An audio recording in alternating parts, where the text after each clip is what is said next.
예장통합정체성과 교회수호연대가 장로회 신학대학교 앞에서 시위를 벌였습니다. 참가자들은 신학교의 교수와 학생들의 교회 분열 행위를 중단하라고 목소리를 높였습니다. 유진벨 재단이 북한을 방문해 결핵 치료 활동을 진행하고 돌아왔습니다. 내년 6월이면 북한에 초기 결핵 치료가 가능한 약이 소진된다며 교회에 적극적인 관심을 요청했습니다. 한국교회의 기독교 절기에 대한 이해와 교육이 필요하다는 목소리가 나오고 있습니다. 가정과 교회가 연계한 절기 교육으로 일상의 삶을 신앙의 전통과 연결해야 한다는 의견입니다. 여러분 안녕하십니까? 시치나 매거진 굿데이 첫 소식입니다. 예장통합정체성과 교회수호연대가 장로회 신학대학교 앞에서 시위를 벌였습니다. 참가자들은 신학교의 교수와 학생들이 오히려 교회를 무너뜨리고 분열시키는 데 앞장서고 있다며 정치적 행위를 중단하라고 목소리를 높였습니다. 김효정 기자가 보도합니다. 지난달 30일 장로회 신학대학교 앞. 예장통합정체성과 교회수호연대 소속 목회자들은 최근 장로회 신학대학교가 교회 분열에 앞장서고 있는 것은 정치적 중립에서 벗어난 행위라고 말했습니다. 예정연은 이어 장신대 소속 일부 교수들과 학생들은 우려의 수준을 넘어 교단의 존립과 뿌리를 흔들고 있다고 규탄했습니다. 최근 장신대 하구회와 총학생회 주최로 학교에서 명성교회에 이르기까지 진행된 세습반대 퍼레이드에 대한 비판도 이어졌습니다. 명성교회 세습 철회를 위한 교수 모임이 학생 지도라는 명분을 앞세워 학생들을 선동해 학예 시위에 이르게 했다는 것입니다. 교수들이 시위에 참석한 학생들에게 출석을 대체해주겠다고 한 부분이 학칙을 위반한 중대한 위법 행위라는 비판의 목소리도 높았습니다. 장로회 신학대학교 학칙에 따라 수업에 참여하지 못했을 경우 출석을 인정받을 수 있는 조건은 총장이 인정하는 교내 행사여야 합니다. 예정연은 거리 규탄 집회를 장신대 임성빈 총장이 정식으로 학내 행사로 인정했는지, 나아가 출석으로 대체하도록까지 허락했는지 여부를 공개 질의했습니다. 또 장신대 임성빈 총장에게 수차례 면담을 요청했지만 응하지 않았다며 학칙에 따라 불법 행위를 철저하게 조사하고 관련 교수들을 엄중하게 처벌할 것을 촉구했습니다. 예정연 최경구 대표회장은 장로회 신학대학교 교수들이 고의적으로 한 교회를 망가뜨리려 하고 있다고 말했습니다. 이어 교회를 죽이고 분열시키는데 교수들과 학생들이 앞장서서는 안 된다며 세교모 교수들은 학생 선동을 멈추고 본연의 자리로 돌아오라고 덧붙였습니다. 개교회의 담임 목사를 세우는 문제에 대해서 이건 진리 문제도 아니고 이런 문제에 대해서 왜 과도하게 교수들이 세교모라는 조직을 만들었어. 자기들은 아니라 하지만 학생들을 갖다가 거의 선동하는 형식이래요. 이렇게 해서 오늘날 장로회 신학대학교가 정말로 신학의 학문의 전당으로서 제대로 자기 사명을 감당하고 좋은 목회자를 길러내는 그 일을 해야 되는데 그 일보다가는 오히려 정치적인 어떤 총의 현안에 대해서 정치적으로 개입을 하게 만들었어요. 장로회 신학대학교 재학생 100여 명은 총장에게 항의문을 전달하려는 목회자들의 길을 막아서고 자리에 드러누워 이동을 중단시켰습니다. 예정연 측은 대리인을 통해 임성빈 총장에게 자료를 전달했으며 평화롭게 진행된 합법적인 동문들의 항의와 학교 방문을 경찰까지 동원해 차단한 학교 측에 법적 조치를 검토하겠다고 밝혔습니다. 시채널 뉴스 김효정입니다. 유진벨 재단은 4월 23일부터 22일간 북한을 방문해 결핵 치료 활동을 진행하고 돌아왔습니다. 내년 6월이면 북한의 초기 결핵 치료가 가능한 약제 감수성 항결핵제가 바닥나게 돼 북한을 비롯한 한반도 결핵 퇴치에 국민과 교회의 관심이 절실합니다. 조홍현 기자가 보도합니다. 유진벨 재단은 이번에 평양 다제네성 결핵센터에 유엔 제재 면제를 받은 20개 병동을 설치해 보다 안전한 환경에서 환자들이 치료를 받을 수 있게 됐다고 밝혔습니다. 이번 방북으로 700명의 환자가 등록해 치료를 시작한 점도 성과 중 하나입니다. 하지만 일반적인 초기 결핵 치료가 가능한 약제 감수성 항결핵제의 재고가 내년 6월이면 바닥나 약제 공백 사태 해결이 절실하다고 유진벨 재단은 밝혔습니다. 유엔의 북한 제재로 인한 글로벌 펀드의 북한 지원 중단이 유진벨 재단의 북한 결핵 퇴치 사업에 제동을 걸어 문제 해결이 쉽지 않아 보입니다. 최세문 유진벨 재단 이사는 기자회견문을 통해 항결핵제의 해상 운송과 통과 검역 절차 등을 고려하면 주문에서 배송까지 9달이 걸려 남은 시간이 많지 않다고 밝혔습니다.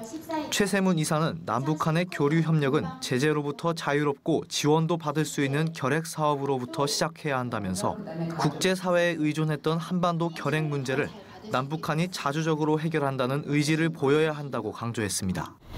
지금의 북한의 결핵 상황을 한국 사회가 방관한다면 후에 역사의 기록으로 남을 것입니다. 남북 관계에 관계없이, 비핵화의 진전에 관계없이 북한의 결핵 환자가 정확한 진단과 적절한 치료를 받을 수 있어야 합니다.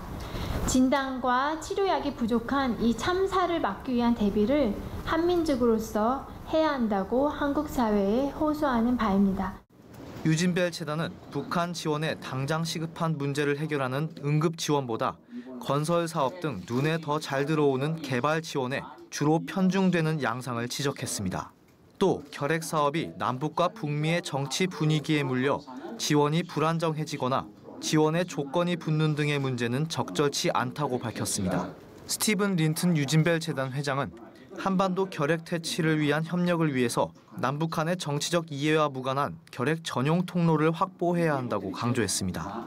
린튼 박사는 교회가 유진벨 재단이 하는 일을 더 잘 이해하고 한 교회가 한 환자 살리기 운동을 다시 벌여 힘을 모을 수 있다면 결핵 퇴치 사업이 큰 힘을 받을 수 있을 것이라고 덧붙였습니다. 신자로서는 일단은 우리는 보이는 세상보다 보이지 않은 세상이 중요하고 그리고 건물보다 영혼이 중요한 세상이기 때문에 교회 이름으로 많은 환자들을 살리면은 얼마나 복된 일이 될까 하는 생각도 많이 하게 되더라고요. 근데 유진벨은 그 길을 열어줄 수 있는 기관이지만은 결국은 각 교회가 선택을 해야죠.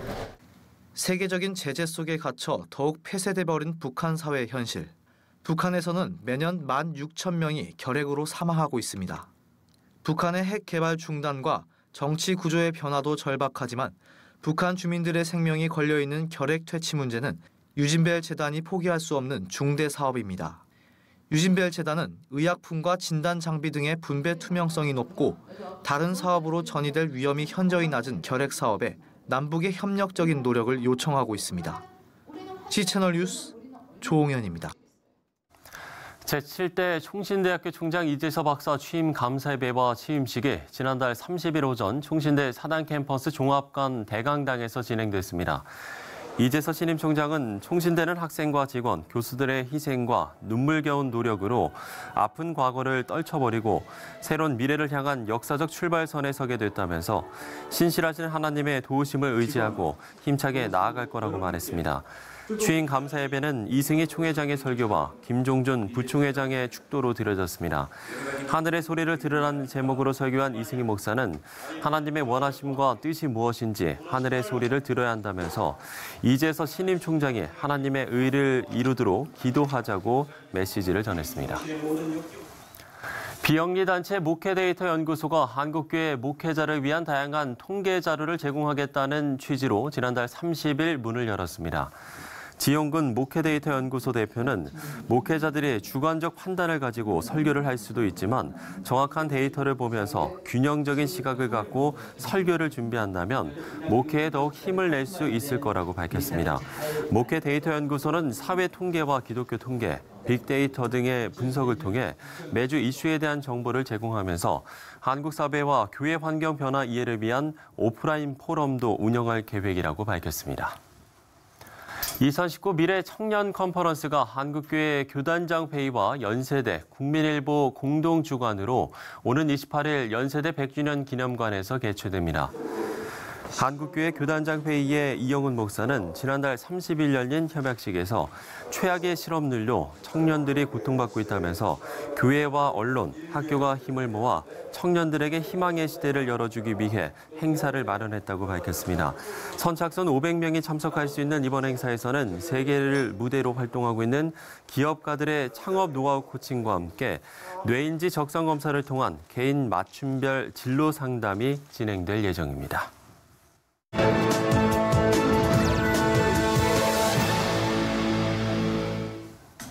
지중해를 건너오는 난민들에게 유럽의 관문으로 통했던 나라가 바로 그리스인데요. 그리스에도 난민 정책에 변화가 생깁니다. 네, 난민들에게 지급되던 여러 혜택들이 중지된다는 건데 그리스 현재 김수길 선교사 전화 연결해서 들어보도록 하겠습니다. 자, 선교사님, 그리스가 난민 정책을 바꾼 건가요? 이달부터 어떻게 달라지는 겁니까? 네, 그리스 정부가 지난 3월에 발표해서 현재 진행 중인 정책은 지난 2016년부터 그리스와 유엔 난민기구가 임시 거주 정책을 진행시켜 왔습니다. 그리스의 전역의 빈집들을 난민들에게 제공해 왔는데요. 2년 이상 그리스에서 살아왔다면 그리스에서 살아가는 생활 방법을 터득했다고 정부는 보고 있는 것입니다. 그리고 사회복지사가 면밀하게 관찰하여 필요에 따라서 3개월에서 6개월의 유예기간을 준다는 것입니다. 이 제도는 터키와 가까운 그리스의 도서지역에 설치된 난민 캠프가 포화 상태이고 다른 난민들에게도 동일한 기회를 제공한다는 것입니다. 하지만 당장 집을 비워야 하는 난민 입장에서는 받아들이기 어려운 상황입니다. 그리스 정부 역시 부족한 재정과 여러 가지 문제점은 항상 진행상 많은 어려움이 있을 것으로 생각됩니다. 네, 유럽 국가 중에서 난민에게 우호적이었던 나라들도 하나둘 좀 돌아서고 있는 분위기인데 그리스도 이런 흐름에 좀 영향을 받았을까요? 네, 이번 주 초에 끝난 유럽의회 선거에서 극우주의 정당이 많은 의석을 차지하고 대부분 나라들 역시 민족주의 또는 반난민주의를 펼쳤던 당들이 이겼습니다. 그리스 또한 그동안 친난민 정책을 펼쳐왔던 집권 여당인 시리자당이 이번에는 야당인 네아데모크라티에 패했습니다. 그래서 야당이 조기 총선을 주장하고 있기에 난민 정책에도 많은 영향이 있을 것으로 생각합니다. 다만 이번 난민 주거 정책은 지난 3월에 발표했기에 선거와는 관련이 없지만 대부분의 EU 국가들에게 반난민 정서가 일어나고 있기에 그리스 역시 난민들에게 불리한 정책이 진행될 것으로 생각됩니다.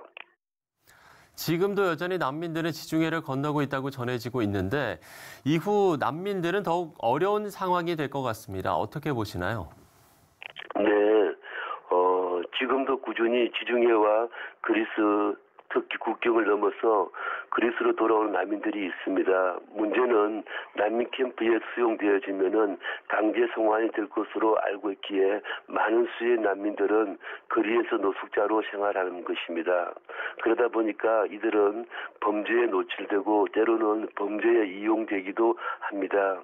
이들에게 도움이 필요하지만 현재 몇몇 구호단체 정도만 이들에게 도움을 주는 실정입니다.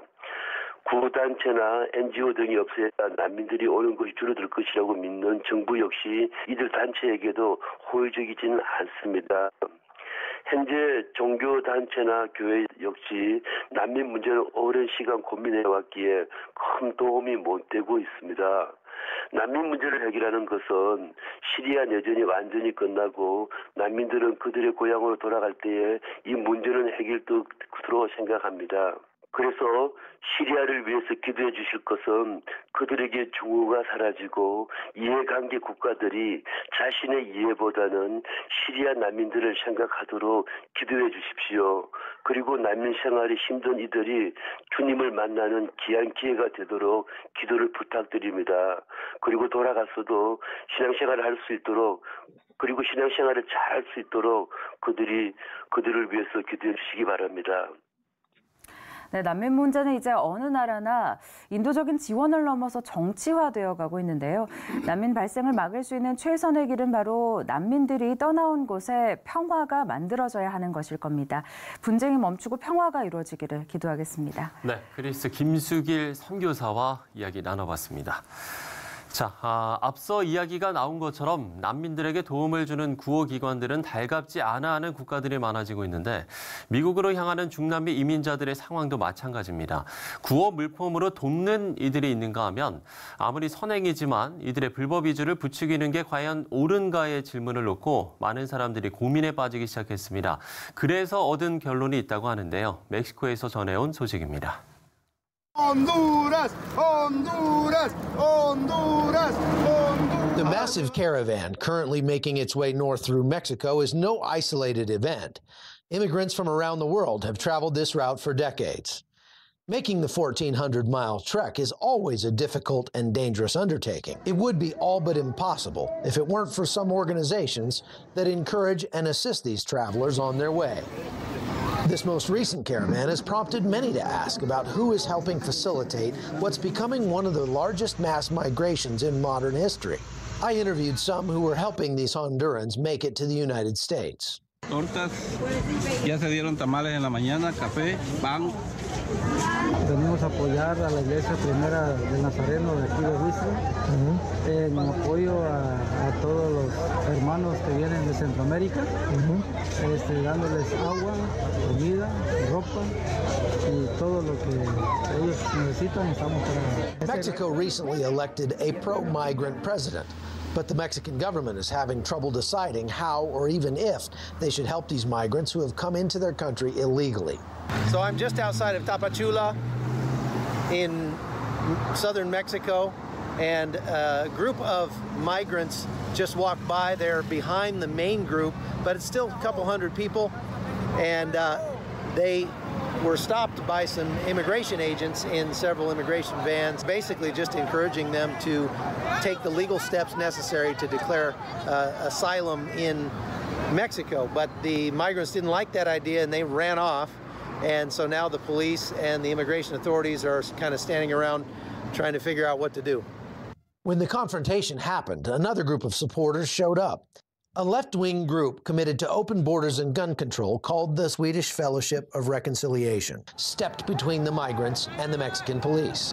Nosotros estamos brindando la ayuda necesaria de acuerdo a la ley. And they didn't want to be filmed. Disculpe, ¿por qué está tomando fotos? Nada. Nosotros no estamos ni atacando, ni lesionando, ni nada. Estamos brindando el apoyo. I don't think anyone can see these images of women marching in the hot sun or sleeping on the streets at night with their babies and not have it tug at their heartstrings. But many people are starting to ask whether or not charity has to include encouraging people to make bad choices. They don't need to leave. They can stay, set in roots, and develop their own land. Graham and Nicole Davis moved to Central America 5 years ago to help young people break the cycle of violence and poverty. We have based our foundation on the obvious principles that it makes more sense to meet people where they are. It's much more cost effective and it's much more successful than moving them across borders and forcing them into a new education system. We meet them right where they are and care for them, and they grow. We're earning the right to be heard by moving into their neighborhood and educating them. Our students aren't running for the border.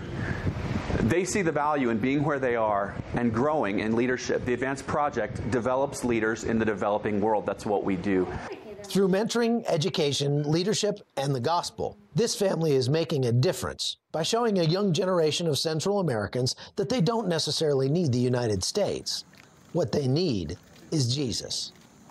For CBN News, I'm Chuck Holton in Chiapas State, Mexico.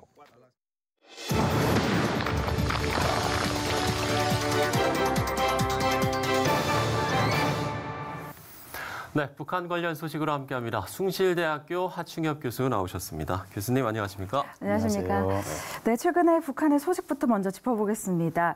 이 아프리카 돼지 열병으로 좀 북한 농가가 피해를 입고 있다는 소식이 좀 전해졌고 또 그와 함께 좀 민생도 민생이지만 북한 정치권에도 좀 칼바람이 불었던 것 같아요. 네.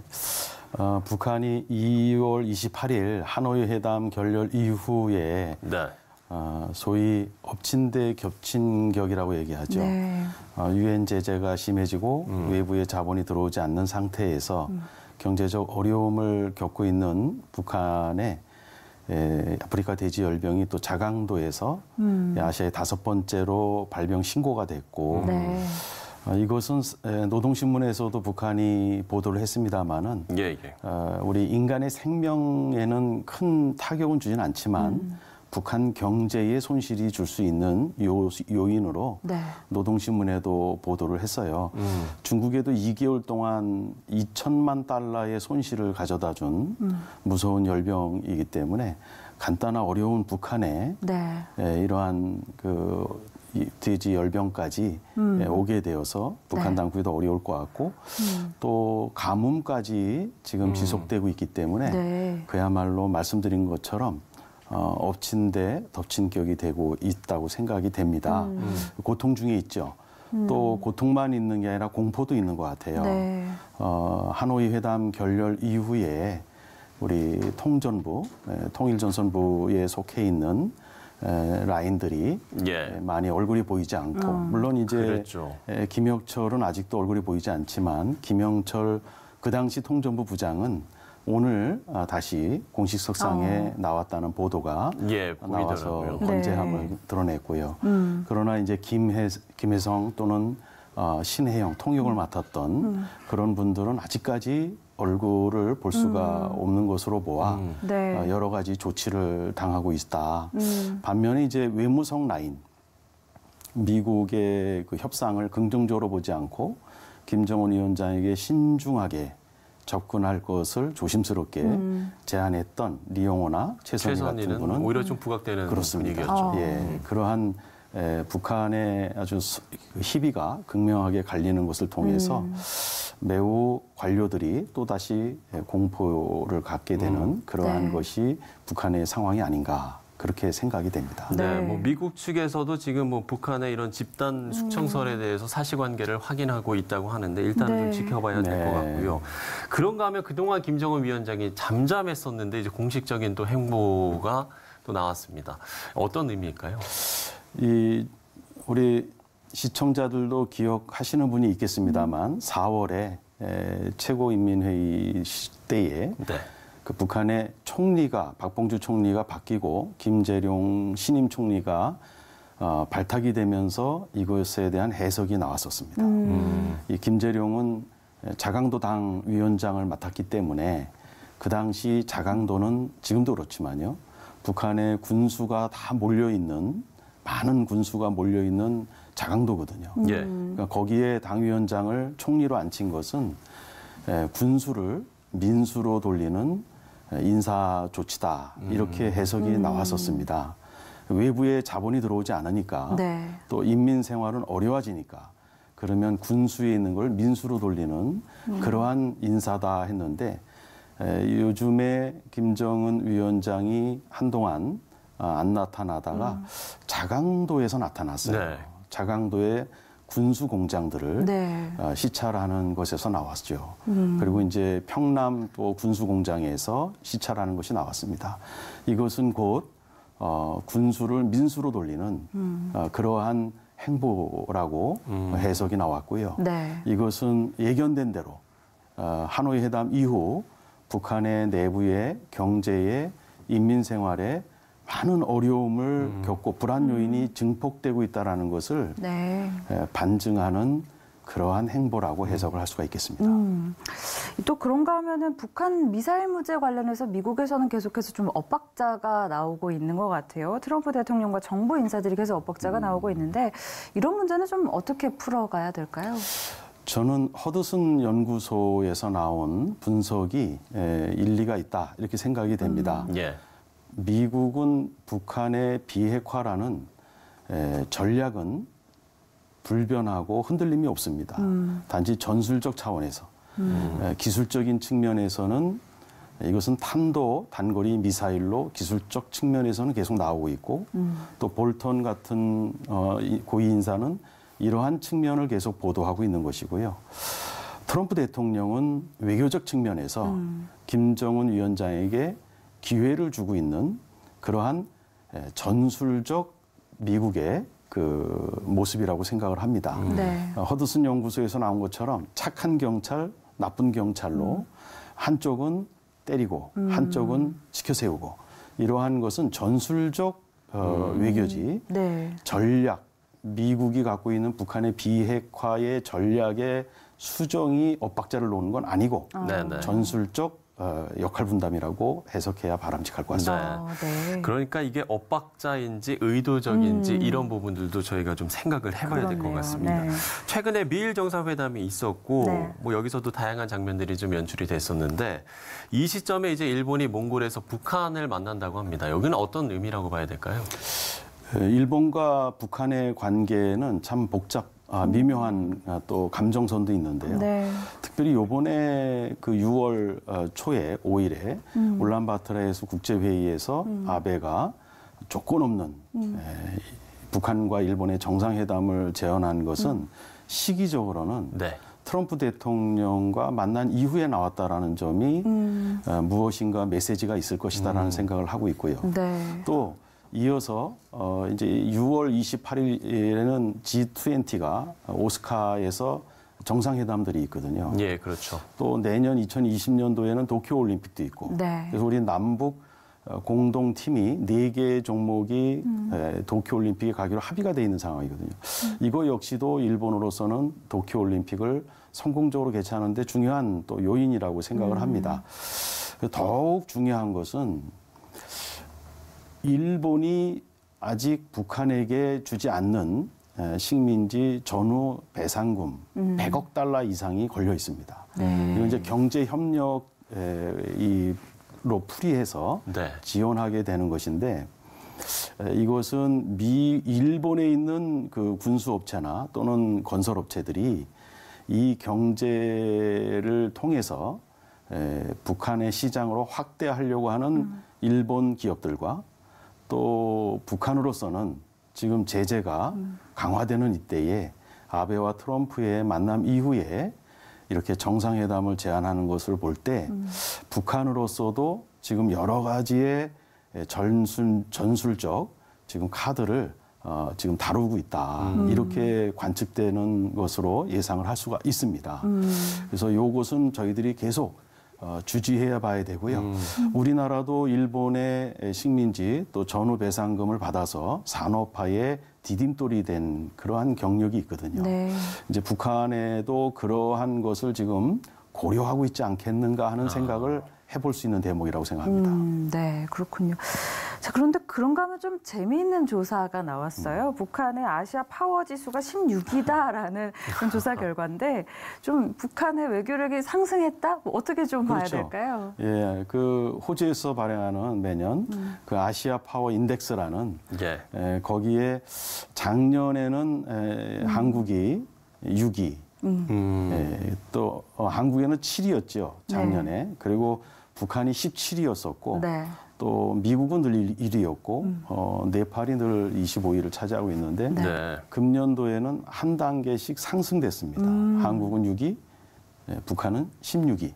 8개 종목을 평가를 하는데 북한이 상승 요인으로서는 미래자원, 그리고 외교, 그리고 국방, 즉 핵을 통해서 북미 간에 지금 벌이고 있는 이러한 조치들이 그 아시아 파워 인덱스의 한 단계 업시킨 걸로 그렇게 해석을 하고 있습니다. 예.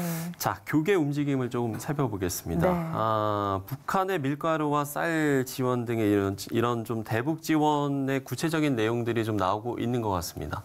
어떤 상황인가요? 네, 지난 5월 17일 우리 김현철 통일부 장관이 교계 어른들을 만나서 우리 국가에서도 한 800만 달러의 세계 식량 계획을 통해서 취약계층을 지원하기로 한 것에 대해서 설명을 드리고 교계의 지원도 부탁을 한 바가 있습니다. 그러나 우리가 이제 유엔 제재에 묶여 있는 관계로 인도주의적인 우리 그리스도의 사랑을 나누는 것도 지금 다 거의 다 중단되어 있거든요. 이제 그런 측면에서 현실적으로 집행되는 데 많은 어려움이 지금 있는 건 사실이고요. 그러나 아까 우리 C채널 뉴스에서 보도된 것처럼 우리 스티븐 린튼 박사가 북에 다녀와서 1년에 1만 6천 명가량의 결핵 환자가 사망으로 가고 있는 이 북한의 결핵 환자를 돕는 일, 이것은 저도 98년도부터 결핵 유진벨과 함께 이렇게 하고 있는 것이 있지만 이건 유엔 제재 사항도 아니고 또 투명성이 높은 유진벨을 통해서 북한에 죽어가는 결핵 환자를 살리는 일에는 우리 교계들도 참여할 수 있지 않겠나 이렇게 생각을 하고 있습니다. 예, 네. 알겠습니다. 자, 6월은 이제 호국 보훈의 달이라고 하는데 네. 참 뭐 남과 북에 정말 많은 의미를 좀 가진 달이라고 할 수 있을 것 같습니다. 이번 한 달 좀 크리스천으로서 우리가 좀 어떤 삶을 살아야 될 것 같습니다. 네, 지금 사실 한반도 상황이 교착생태라고 하는 이야기는 네. 김정은도 트럼프도 어떤 정책을 내놓을지 지금 누구도 예측을 못하는 상태를 말합니다. 여기에서 우리 한국교회 그리스도인들이 이 C채널을 보는 그리스도인들이 주목해야 될 것은 남북이 하나 되는 통일은 네. 상승운동이 아니라 하강운동이다. 다시 말해서 우리가 무엇인가를 만들어서 쌓아 올리는 바벨탑 같은 것이 아니라 네. 오순절 또는 다윗의 12지파 통일이 이루어졌던 이 하나님의 영이 부어져서 네. 일어났던 이러한 다윗의 통일론이나 오순절과 같은 이 하강운동이라는 것이죠. 그러기 위해서 특별히 6월에는 피비린내 나는 전쟁을 치렀던 달이기 때문에 우리 한국교회가 이 교착 상태에 빠져 있을수록 역사의 주권자이신 하나님 앞에 간구하는 특별한 달로 삼으면 참 좋겠다. 예를 들어서 구역 또는 속해 그것을 어떤 북한 회복 교재로 만들어서 사용을 한다든지 또는 북한 선교 주일에 우리 전 연령층 세대의 교회 학교나 장년들이 북한을 회복하는 그러한 메시지와 기도를 하는 그러한 뜻깊은 주일을 보내는 것은 굉장한 의미가 있다고 생각을 합니다. 네, 우리 크리스천들이 좀 6월을 맞이해서 말씀해 주신 것처럼 좀 하나님의 도우심을 구하면서 함께 좀 기도로 마음을 모았으면 네. 좋겠고요. 또 각 분야에서도 좀 의미 있는 진전이 나오기를 함께 좀 기도해야겠습니다. 그렇습니다. 네, 하충엽 교수와 이야기 나눠봤습니다. 오늘 수고하셨습니다. 감사합니다.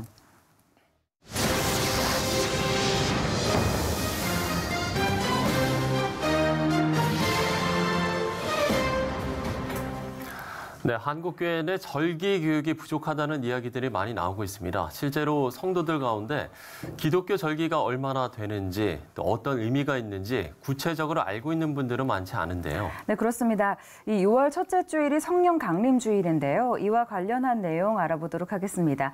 한일장신대 전 총장이시고 장로회 신학대학교 명예교수이신 정장복 교수 모셨습니다. 교수님 안녕하십니까? 네. 반갑습니다. 네. 아마 이 시간은 이제 저부터 반성하게 되지 않을까, 네, 그런 시간이 되지 않을까 싶은데 일단 이야기가 나온 대로 6월 첫 주 돌아오는 주일이 성령 강림 주일이라고 합니다. 어떤 의미가 있는 절기일까요? 얘기가 기는데 어떻게 짧게 해야 할지 모르겠습니다. 네. 네, 우리 교회는 교회력이 있습니다. 거기에 따라서 마지막 절기가 네. 성령 강림 주일입니다. 사도행전에 나온 성령 강림, 그것은 곧 교회의 시작이거든요. 네, 교회의 시작을 의미합니다. 인간에 의해서 교회가 시작된 게 아니고 네. 성령님에 의해서 이제 그 복음의 완성을 하게 되는데요. 바로 이제 그 오순절에서 있었던 부활절 이후 50일 이후에 맞게 되는 바로 계절이 바로 성령 강림 주일이라 이렇게 말합니다. 네, 이 교회력에 따른 마지막 절기가 성령 강림 절이다 그렇습니다. 이렇게 말씀을 네. 해주셨는데 이 교회력에 따라서 이 절기들이 어떻게 좀 분류되는지도 궁금하고요. 좀 어떤 절기들이 있나요? 듣고 싶은 질문이 하나 있는데. 네, 어떤 살짝 귀 때문에 교회력을 알아야 할 이유를 먼저 하나 좀 말씀을 드리고 싶습니다. 네. 교회력을 알아야 되는 이유가 뭘까요?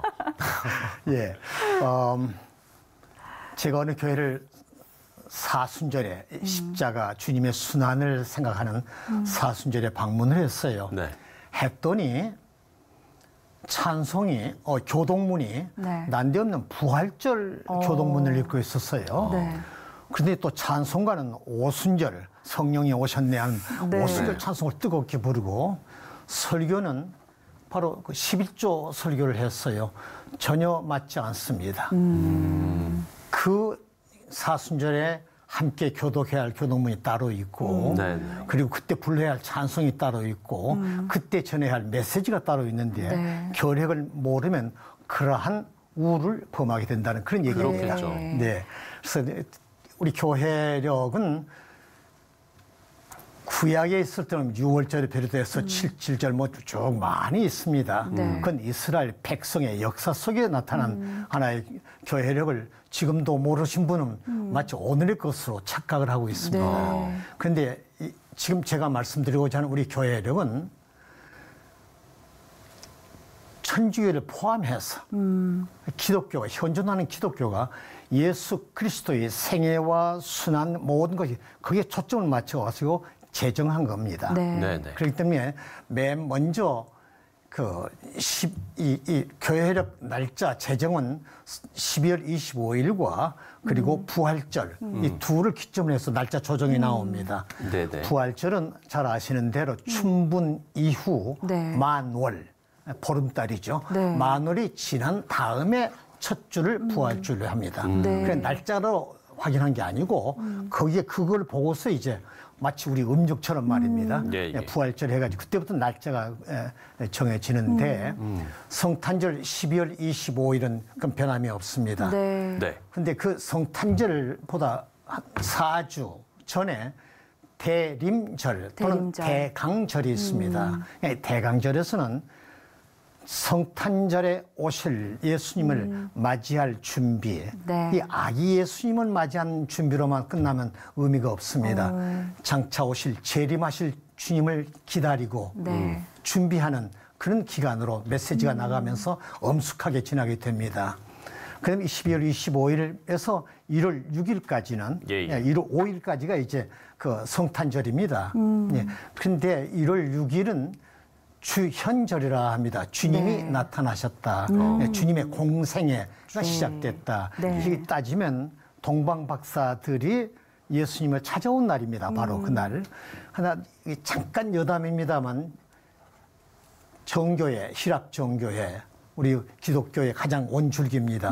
그 정교회에서는 성탄절을 지금도 1월 6일로 하고 있습니다. 이제 그건 여담으로 지나가고요. 1월 6일부터 시작돼서 한 4주간 동안 우리 주님이 복음을 전하시는 공생애의 기간입니다. 이때 이제 복음을 전하고 선교 사업을 하고 볼만합니다. 교회가 한참 활성화되는 기간인데 이 주현절을 우리 한국 교회가 잘 모르고 있습니다. 제일 부활절과 함께 오래된 절기입니다. 제일 오래됩니다. 그 끝나면 제 수요일부터 시작되는 바로 사순절이 됩니다. 주님께서 복음을 전하시고 순환 받으신 그때부터 시작이 됩니다. 그래가지고 그 부활절까지 쭉 가죠. 그때 십자가라든가 우리가 뭐 금식 뭐 많은 특별히 그 사순절에 우리 한국 교회가 이제는 많이 보급이 되었습니다. 그 다음부터 이제 그 다음에 바로 아까 말한 대로 춘분 후 만월이 딱 지난 첫 주가 부활주일입니다. 부활주일에 그 승리, 부활, 희망, 막 이런 솟구치는 아주 살아있는 메시지가 계속 이어진 그 아주 신나는 계절입니다. 그렇게 하고 부활절이 50일이 딱 끝나면 성령 강림주일 해가지고 이제 성령님께서 오셔서 교회를 주관해 나가는 그런 남 6개월은 뭐 오순절 기간이 아니고 남은 6개월은 교회에게 영향을 받지 않고 자유롭게 그 목회를 하고 설교를 해나가는 그런 기간이 되겠습니다. 여기까지가 하나의 오리엔테이션입니다. 오리엔테이션이 아주 상당히 조금 길었던 것 같긴 한데 사실 저희가 이제 이런 절기들이 구약시대 절기로 알고 있었는데 지금 교수님 이야기를 좀 들어보니까요. 어떤 예수님의 좀 생애랑도 좀 관계가 있는 것 같네요. 그렇습니다. 예수님의 생애에다 초점을 맞췄습니다. 이건 실질적으로 개신교에서 제정을 일찍 했습니다. 1940년대에 처처브스카틀랜드라면 우리 장로교 원조인데요. 거기서 제정을 했습니다. 쭉 나갔는데 그 제정하기 전까지는 천주교에서 무슨 마리아 성모 마리아 날 뭐 각종 성인의 날 해가지고 365일이 전부 다 축일입니다. 꽉 날짜가 꽉 차가지고 부활절의 의미를 딱 하나만 두기가 어려울 만큼 매 주일마다 아니면 또 심지어 매 일까지 막 해가지고 우리 종교 개혁을 하면서 개혁자들이 전면 부정해버리고 부활절 하나만 가지고 왔습니다. 그러다가 1940년대에 바로 처치 오브 스코틀랜드에서 아니다. 네. 그 잘못됐다 해가지고 예수님의 생애에 맞추어서 쭉 아까 말씀드린 교회력을 제정했는데 그렇게 별로 빛을 보지 못했습니다. 근데 1962년에서 65년까지 있었던 제2 바티칸 공회, 천주교를 말합니다. 거기에서 자신들이 새롭게 교회력을 제정합니다. 자, 성자를 성모 마리아를 하는 이런 모든 날들은 다 내놓고 순수하게 예수님의 생애에 맞추어서 교회력을 아까 말씀드린 것처럼 제정했는데 우리 개신교에서 재밌게 들을 수 있는 얘기입니다. 천주교가 구교가 우리에게 주는 최선의 선물이 뭐냐? 바로 이 교회력입니다. 이건 많은 예배 신학자들이 하고 있는 말입니다.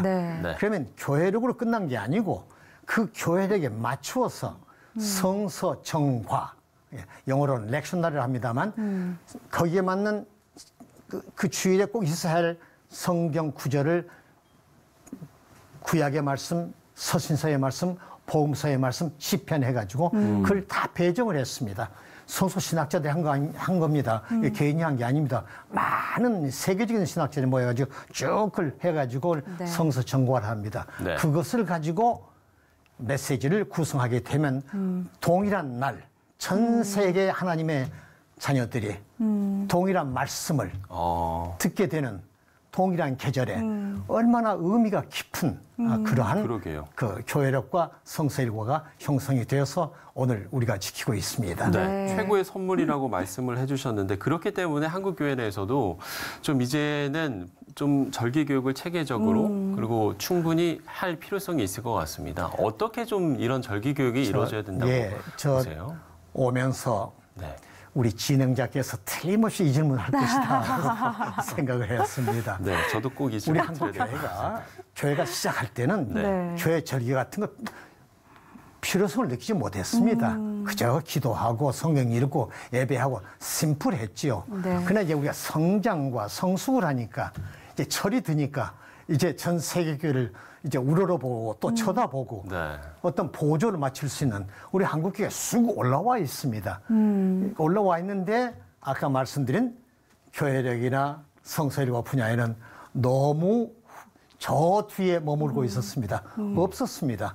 그래서 지금까지 이 150년의 역사가 다 돼가는데 이렇게 뒤처 있습니다. 제가 이제 1980년에 이제 귀국해서 설교학과 예배학을 장신대에서 가르치면서부터 1984년부터 지금까지 36년 동안 해마다 펴내온 책이 있습니다. 교회력에 따른 예배와 설교 핸드북을 해마다 새로운 내용으로 펴내고 있습니다. 이게 우리 한국 교회에 정착이 되었고 그 소문이 나서 아마 C 채널에서도 저를 부르지 않았는가 싶습니다. 그러시군요. 아니 시간이 좀 더 많았던 오늘 오리엔테이션만 받은 느낌입니다. 절기에 대한 강의를 좀 들었으면 좋을 것 같은데. 시간 관계상 마무리는 해야 될 것 같고요. 말씀해 주신 것처럼 우리가 예배를 드리면서 많은 은혜를 받지만 절기를 알고 또 예배를 드리다 보면 훨씬 더 때때로 부어주시는 예배의 의미가 훨씬 강화되고 받는 메시지가 훨씬 더 리얼하게 됩니다. 생생하게 되죠. 그러면서 하나님과의 가까움, 만남, 다시 말하면 예배의 그 느낌이라든가 경험이 확 달라집니다. 부활절 때 부르짖는 그 죽음을 이기고 나온 사망의 승리, 이때의 외침과 저 성탄절에 외친 음성은 틀립니다. 메시지는 그때에 따라서, 절기에 따라서 적재적소에 메시지가 배정이 되는 것 얼마나 아름답습니까? 주님을 그렇습니다. 또 계절에 따라서 섬길 수 있다는 거 얼마나 좋습니까? 성정한 교회는 반드시 한 번쯤 관심을 두고 거기에 발전을 가져와야 합니다. 좋습니다. 좀더 반성하겠습니다. 오늘을 계기로 좀 절기마다 부어주시는 은혜를 간구하면서 신앙생활을 해야겠다는 생각이 들었습니다. 정장복 교수님과 이야기 나눠봤습니다. 오늘 말씀 감사합니다. 고맙습니다. 예장통합정체성과 교회 수호연대가 장로회 신학대학교 앞에서 시위를 벌여 교수와 학생들에게 모든 정치적 행위를 중단하라고 목소리를 높였습니다. 유진벨 재단은 4월 23일부터 22일간 북한을 방문해 결핵 치료 활동을 진행하고 돌아왔습니다. 총신대학교 제7대 총장 이재서 박사 취임 감사 예배와 취임식이 총신대에서 진행됐습니다. 2019 미래 청년 컨퍼런스가 한국교회 교단장 회의와 연세대 국민일보 공동 주관으로 오는 28일 연세대 100주년 기념관에서 개최됩니다.